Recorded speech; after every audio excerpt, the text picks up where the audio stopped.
Salut, salut, ici Mademoiselle V, ton auxiliaire sexuel préféré, comment ça va? Hey, je suis contente de te voir aujourd'hui puis tu vas capoter ta vie parce que j'ai travaillé très très fort et je vous présente en grande trombe le dating! Yay! Bon, t'es tout seul dans la vie ou tu viens de te faire domper. Puis tu dois retourner sur le marché de l'alimentation sexuelle. On va dire ça de même. Okay? Donc, tu veux refaire ta vie avec quelqu'un, que ce soit sexuellement ou amoureusement, ou tu as besoin d'un partenaire, simplement pour apprendre c'est quoi la sexualité. Fait que tu commences où, tu fais quoi? Mademoiselle V est là pour ça. Tching! Je suis peut-être une toutoune, mais je suis une Christie de belle toutoune. Fait que le dossier dating, on va faire ça en 3 parties distinctes parce qu'il y a du stock à traiter. Okay? Je ne veux pas le faire à moitié, fait qu'on va le faire pour de vrai. So, la première partie aujourd'hui va parler de comment se vendre. Parce que tu te vends. En fait, tu n'es pas sur Kijiji, là, mais presque. Tu dois vendre l'expérience d'être avec toi. Puis il faut que tu saches comment faire. La deuxième partie, elle, va être un petit peu plus complexe et va parler de comment se comporter quand on est dans une date. Quoi faire pour être certain d'avoir un rendez-vous numéro 2. Et le troisième, ben là, imagine, tu es à la fin de la soirée puis c'est le temps de scorer. Qu'est-ce que tu fais? Partie numéro 3. Avant d'aller sur le monde du dating, il faut déjà que tu saches où tu t'en vas puis que c'est que tu veux. So, détermine ton besoin. Tu veux-tu de l'amour? Tu veux-tu quelqu'un pour fonder un couple, une famille, un futur? Ou si tu veux un futur qui va se terminer après-demain, genre. Fait que c'est pas très compliqué, là. Si tu veux rencontrer quelqu'un, t'as comme 2 options. Kidnapper ou obliger. Non. On va finir à la police, cette chaîne-là. Non. T'as 2 possibilités si tu veux rencontrer quelqu'un. T'as l'option face à face. Oh my God! Non, c'est pas massacre à la tronçonneuse, là. C'est juste d'aborder du monde. Donc, face à face ou numéro 2, sur Internet, via les sites de rencontres. Un n'est pas mieux que l'autre. Je veux dire, les deux mènent au même but. Mais il y a des avantages et des désavantages pour chacune de ces méthodes-là. Puis c'est ça qu'on va regarder ensemble, ce qui va te permettre de déterminer, je suis capable de faire ça? Moi, je suis capable d'aborder un Natacha dans la rue puis proposer un plan cul? Je sais pas, on va voir ça ensemble, toi puis moi. Colin, que c'est excitant! Alors, je regarde mes notes. Je suis désolée, je ne retiens pas tout par cœur. Sinon, ça serait beaucoup trop long. J'aurais l'air de réciter un texte. Donc, face à face. Qu'est-ce qu'il faut maîtriser pour pouvoir aborder quelqu'un? Bon, mais c'est pas compliqué. On va commencer avec le small talk. C'est quoi du small talk? C'est être capable de parler de tout et de rien, pas d'un sujet précis et de naviguer sans qu'il y ait de blanc dans la conversation. OK? Si t'es pas capable de faire ça, c'est pas grave. On en parle plus tard. Tu vas être capable éventuellement. Donc, en deuxième, le sens de la répartie. Hein? Veux pas, c'est quelque chose qui est très, très, très bien à avoir, que ce soit au niveau de la famille, au niveau du travail, dans ta vie de tous les jours. Le sens de la répartie, c'est une très belle qualité et ça s'apprend aussi au travers de cette expérience-là qui est de dater face à face. Faut que tu aies confiance en toi. Hein? C'est ça qui est important. Il faut que tu aies une certaine carapace. Il faut que le nom coule sur toi comme ça coulerait sur le dos de quelqu'un qui porte un imperméable. Genre. Parce que si t'as pas confiance, c'est généralement parce que t'as pas d'estime personnelle. Puis si t'as pas d'estime personnelle, ça veut dire que tu t'aimes pas vraiment. Puis si tu t'aimes pas vraiment, qui est-ce qui va t'aimer? Tu sais, c'est surtout ça la question. Puis si tu t'aimes pas, c'est pas grave. 90% de la population s'aime pas lui-même. Mais il y a moyen de le faker. Il y a moyen de rendre ça comme si, oui, effectivement, tu étais l'homme le plus séduisant ou la femme la plus séduisante au monde. Maintenant, si on passe à B, site Internet, un site de rencontre, qu'est-ce que ça prend comme capacité? Bon, c'est des capacités qui sont différentes. Là, on va parler de s'exprimer bien à l'écrit. Tu sais, faire du copier-coller que tu trouves sur Internet, éventuellement, ça finit par s'en rendre compte. La madame est pas conne, là. Puis de toute façon, je veux dire, à un moment donné, tu vas finir par manquer de matériel. Fait que c'est important que tu sois à l'aise à l'écrit. L'orthographe. je suis peut-être vieux jeu, là, mais moi, me faire écrire un texte qui est plein de fautes, ça donne l'impression que soit, un, t'es pas allé à l'école, ou deux, tu t'es pas donné la peine. Puis les deux ensemble, c'est pas génial. Idéalement, faut être bien photogénique, parce que veut pas, sur le site de rencontre, c'est la première chose que la personne va voir, comme un défilé de face et de corps. Et donc, veut pas, si t'es pas photogénique, si t'es pas capable de vendre ta personne au travers d'une photo, mais c'est peut-être mieux face à face à ce moment-là. Parce que, évidemment, il va falloir que tu attires son attention, alors que dans la rue, tu vas aller la chercher, son attention.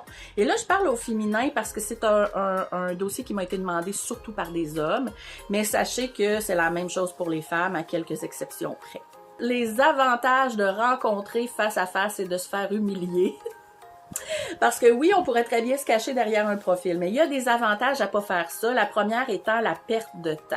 OK, je te jure que sur Internet, tu vas perdre énormément de temps à éplucher les profils, à essuyer des refus, recommencer, réécrire, etc. Alors que face à face, ton interaction, oui, ça va peut-être être un nom, mais ça va durer 10 secondes. Tu vas pouvoir passer à la suivante par la suite. Rencontrer face à face, ça démontre une certaine confiance. Ça montre que t'es des cojones. Je sais pas comment le dire, là. Ça veut dire que c'est peut-être pas le cas, là. Peut-être qu'à l'intérieur, là, t'es aussi petit qu'une couille ramollie de pingouin, mais je te jure que ça démontre une grande confiance et ça, les femmes, on a une certaine reconnaissance pour ça. On se dit, shit, il a pris la peine de venir m'aborder, toujours ben pas le traiter de gros cave, tu sais. Rencontrer face à face, ça assure une vraie première impression. C'est niaiseux, là, mais sur Internet, l'impression qu'elle va avoir, c'est ta photo de profil. Alors que face à face, elle va t'avoir toi, dans toute ton expression, dans toute ta jovialité, dans tout ton sexiness. Veux pas, face à face, c'est plus facile de saisir l'autre. Hein? Tu sais exactement si ça va fitter ou non avec la personne après quelques secondes à lui avoir parlé, généralement. Et le dernier, mais non le moindre, on évite les scams. Parce que oui, puis ça, on va en parler tantôt, rencontrer sur Internet amène son lot de risques. Non, ton ordinateur ne va pas exploser, mais ton cœur peut-être oui.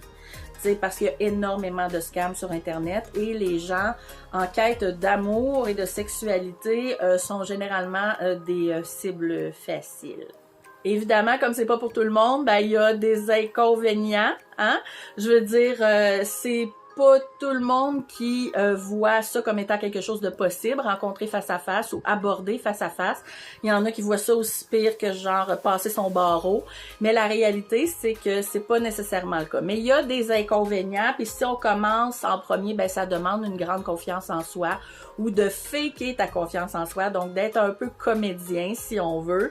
Ensuite, ben évidemment, il y a possibilité d'être rejeté en public, c'est l'inconvénient. Donc il faut que tu sois capable d'essuyer ça puis de faire comme je passe à autre chose, il ne s'est rien passé. Puis veut pas quand tu rencontres face à face, ben c'est peut-être un petit peu plus difficile de réfléchir avant de répondre. C'est pour ça qu'il faut y avoir un grand sens de la répartie, mais je te jure qu'avec le temps, tu vas finir par l'avoir pour pouvoir être capable de répondre rapidement. Rencontrer puis aborder quelqu'un, première chose à faire, c'est d'être dans un endroit qu'on est confortable de. Bon, je fais une petite aparté. Oui, Mademoiselle V offre des services de coaching. Je vais t'aider à aborder des gens en public. Je vais t'aider à bâtir des profils selon la méthode qu'on aura choisie. Et tu vas, à ce moment-là, avec moi, te déplacer dans des endroits publics et c'est là qu'on va aborder des gens ensemble. Ensuite, éventuellement, toi tout seul, mais ça, c'est à pas de bébé. Alors, on va choisir généralement avec moi un endroit qui est facile d'accès comme un parc, là où quelqu'un peut s'en aller puis se sentira pas pris au dépourvu pour pouvoir dire non, j'ai un cheveu sur la soupe. En tout cas, peu importe. OK, tu vois le principe. Dans un parc, on peut s'en aller, on peut passer à autre chose. Donc, un lieu qu'on est confortable avec. Je close là-dessus. Si jamais les services de coaching t'intéressent, tu communiques directement avec moi via email. Tu vas le voir un peu partout, tout le temps, se promener en bas de l'écran. C'est la seule façon d'avoir des services avec moi. N'accepter de services de personne d'autre qui n'est pas via ce email. Ça pourrait être des services de scam, malheureusement. Donc, en plus de choisir un endroit où on est à l'aise, dans la suite de mes conseils, on va avoir ne pas faire de texte. Bon, on a tous eu des examens oraux à l'école, pas oral le même, là, mais oral genre, le dinosaure est une affaire qui existait, tu sais, bon, genre, tu vois le principe, là, genre de choses qui nous terrorisaient à l'école, mais d'improviser au lieu d'avoir un texte, c'est vraiment ce que je propose. Et quand tu es avec moi pour le faire, ben ça se passe bien en général. OK? So, ensuite, répéter, même si c'était humiliant. Veux pas, plus tu vas pratiquer, plus tu vas être capable d'aborder face à face et t'en sortir comme un prince.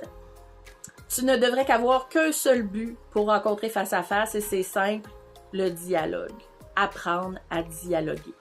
On va en parler plus tard, mais là, je te donne un conseil tout de suite en vrac, là. Tu sais, ta tante Ginette fatigante, là, qui arrête pas de parler de son macramé et ses tasses en porcelaine, là, t'en as rien à crisser, puis je le sais. Moi, je le sais. Mais, c'est avec elle que tu peux pratiquer! Parce que, évidemment, il faut que tu sois capable de parler d'un peu n'importe quoi. Fait que ma tante Ginette, là, elle t'aime. Elle va pas dire, voyons, t'es donc ben cave, mes tasses sont jaunes, j'en pas rouge. Et de répéter ces activités-là est absolument nécessaire. En parlant de vieille ma tante sénile, on va parler maintenant de l'échelle d'accessibilité. L'échelle d'accessibilité, c'est probablement une des choses que tu dois le plus retenir dans cette vidéo-là. C'est-à-dire que moi, personnellement, je me considère comme un 6.5 sur une échelle de 10 en termes de beauté, en termes de traits de beauté physique des standards de 2024. Mais moi, sur une échelle spéciale toutoune, par exemple, je te clenche toutes les autres. Mais pour une échelle normale, je me considère comme étant dans la moyenne légèrement supérieure. Je vais pas, en tant que femme célibataire, sortir dans la rue et cibler des hommes qui sont du 9 ou du 10, comme Brad Pitt et Matthew McConaughey, genre. Je vais pas faire ça parce que je le sais que c'est out of my league.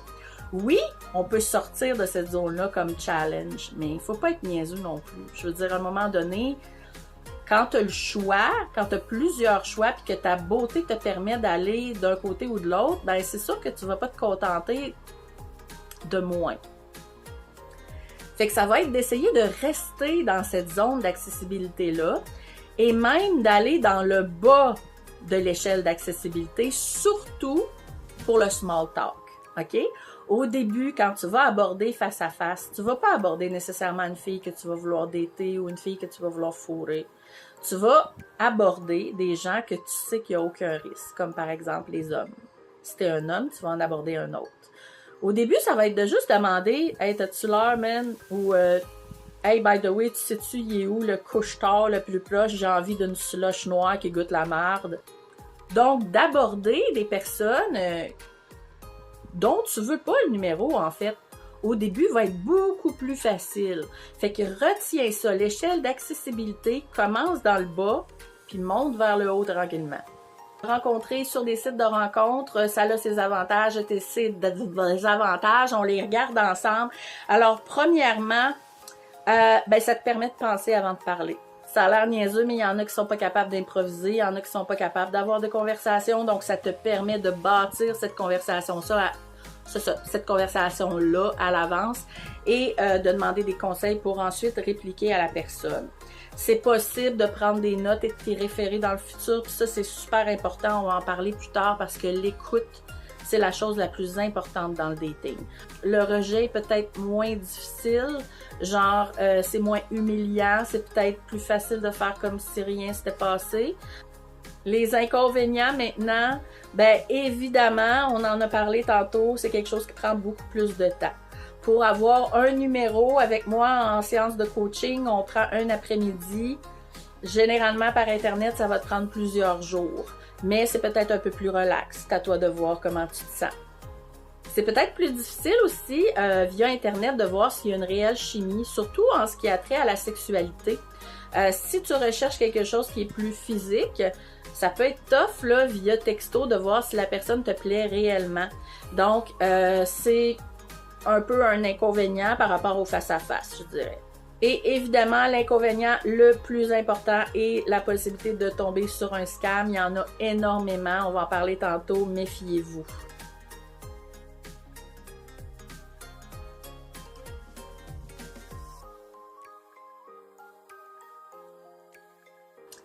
Alors, allons-y pour Internet. Les conseils en vrac, comment s'y repérer, hein? Première chose, Choisis donc ton site en fonction de ton but ou de ton besoin. Si ton but, c'est de fourrer, ben vas-y avec un site de rencontre où généralement, c'est plus pour ça, comme par exemple Tinder. Point numéro 2, te fixer un nombre minimal puis un nombre maximal d'heures par jour à passer là-dessus. Parce que je te jure, là, ça peut devenir rapidement addictif. Puis on veut pas avoir à passer des nuits et des nuits là-dessus. Donc, je te propose d'y aller, c'est-à-dire par semaine, d'éplucher un minimum de 3 profils, d'aborder minimum 3 personnes ou maximum 5. C'est préférable de te fixer un but et de le respecter, d'être actif, mais pas trop non plus. Poser les bonnes questions. Ça, c'est aussi quelque chose qu'on va traiter beaucoup dans le bloc numéro 2.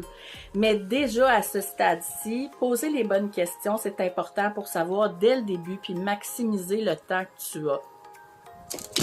Wouh! I'm sorry, tu viens de me tomber dans la craque. Bon, ben, si tu voulais tomber dans les culottes de Mademoiselle V, ça vient de se passer. J'espère que tu as aimé ton expérience. Pour moi, je te dirais que ça a été plutôt rapide, mais quand même intéressant. Alors, poser les bonnes questions. Ben là, c'est évident. Il faut que tu lui demandes, surtout si c'est une question d'amour. Ben évidemment, si c'est pour le sexe, tu peux lui demander ses préférences. Mais si c'est une question amoureuse, il faut que tu poses les bonnes questions. Puis tu veux pas de n'importe qui non plus. Donc, qu'est-ce qu'elle cherche dans le futur? Où elle se voit? Avec quel genre de personne elle veut être? C'est des questions banales qui reviennent tout le temps, mais qui sont importantes pour te permettre de savoir ça vaut-tu la peine que je consacre 1 heure par jour à cette personne-là ou non, finalement. Donc, le profil en béton, OK? Ensuite, les photos. Pas de photos, pas d'appel. Pas de photos, pas de cul. Pas de photos, pas d'amour, OK? Malheureusement, on est rendu là, on est en 2024. On veut voir de quoi t'as l'air avant, tu sais. Mets d'abord ton genre, ton âge puis ta ville. Pense ensuite à c'est quoi ton but, l'amour, la sexualité ou l'amitié. Indique-le clairement et ne mens pas. Attention à ton orthographe. Pense aux choses que tu aimes faire puis tes intérêts.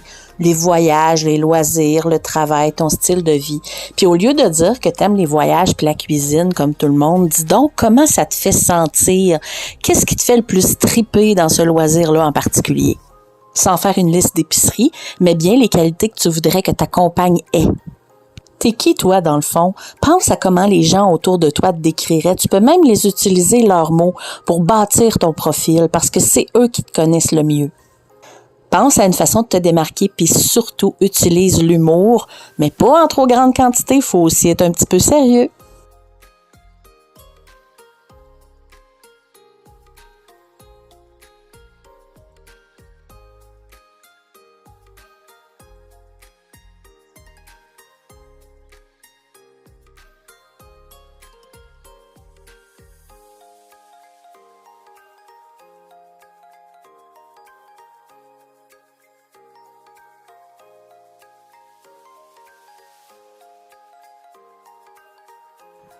Face à face, on s'y prend comment? Tu vas pouvoir leur poser des questions comme « Hey, où c'est que tu as pris tes bottes? Ils sont malades. J'aime beaucoup tes bottes. Je voudrais savoir où c'est que tu les as pris. Tu as un super beau style. T'es belle. Wow! Écoute, je te dis ça de même, mais tu m'intrigues. J'aimerais ça avoir ton numéro ou si t'aimes mieux, je peux te donner le mien. Puis si ça tente, on pourra aller prendre un café puis jaser de tes bottes pendant 1 heure. » Tu sais, tu vois, c'est le genre de choses que j'ai improvisé à la seconde et c'est le genre de choses que tu vas finir par être capable de faire par toi-même.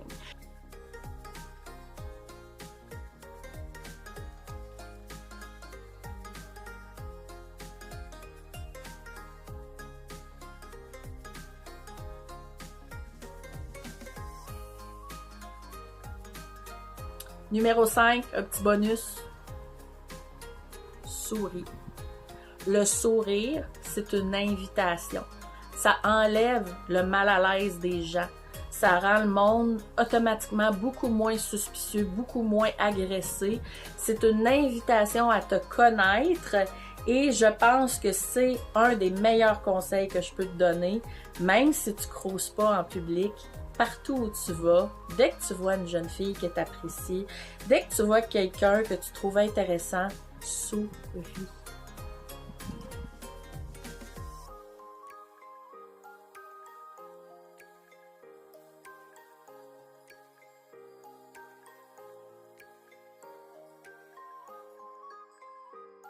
Puis surtout, si tu as besoin d'aide pour le coaching, si tu as besoin d'aide pour apprendre à dater, ça s'apprend. C'est une des choses qui s'apprend le plus rapidement. Fait qu'il suffit de trouver un spécialiste puis de l'appeler. Comme je disais tantôt, communique avec moi par courriel et sache que c'est quelque chose que tu peux commencer puis décider d'arrêter si tu vois qu'il n'y a pas d'intérêt ou si tu vois que tu t'améliores zéro. Mais honnêtement, c'est très rare. Habituellement, là, à moins que tu aies l'air de Frankenstein, tu aies une scie dans une main puis une Budweiser dans l'autre, tu devrais être pas pire pour trouver quelqu'un. Chaque torchon trouve sa guenille, puis je le sais, c'est une expression dégueulasse, mais c'est vrai pareil. Peu importe qui tu es, peu importe ce que tu veux, tu vas toujours trouver quelqu'un qui sera là pour t'aimer si tu t'aimes déjà toi-même. Là-dessus, je te dis, je t'aime très, très fort et je m'aime moi aussi, tiens. Allons-y, je t'aime, Valérie. Je t'aime, Mademoiselle V. Je t'aime, toi qui regardes mes vidéos. Je t'apprécie, je pense à toi. N'hésite pas à commenter. N'hésite pas à me faire venir 3-4 pizzas et des petites bobettes en dentelle, ça me ferait plaisir. Sinon, on se revoit dans quelques jours, mes amis. Cette semaine, je serai à Boulevard vendredi en direct. 90% sûr. On va parler de quelque chose de bien spécial, mais là, je peux pas le dire. Je peux peut-être... Contrôle féminin. Ça a sorti tout seul. Mais toujours est-il qu'on va parler de ça vendredi. L'heure, je pourrais te revenir, mais là, en matinée. Fait que, ouvre tes oreilles, puis on pourrait se croiser entre deux ondes radiophoniques. Ciao, ciao! Je suis peut-être une toutoune, mais je suis une Christie de belle toutoune.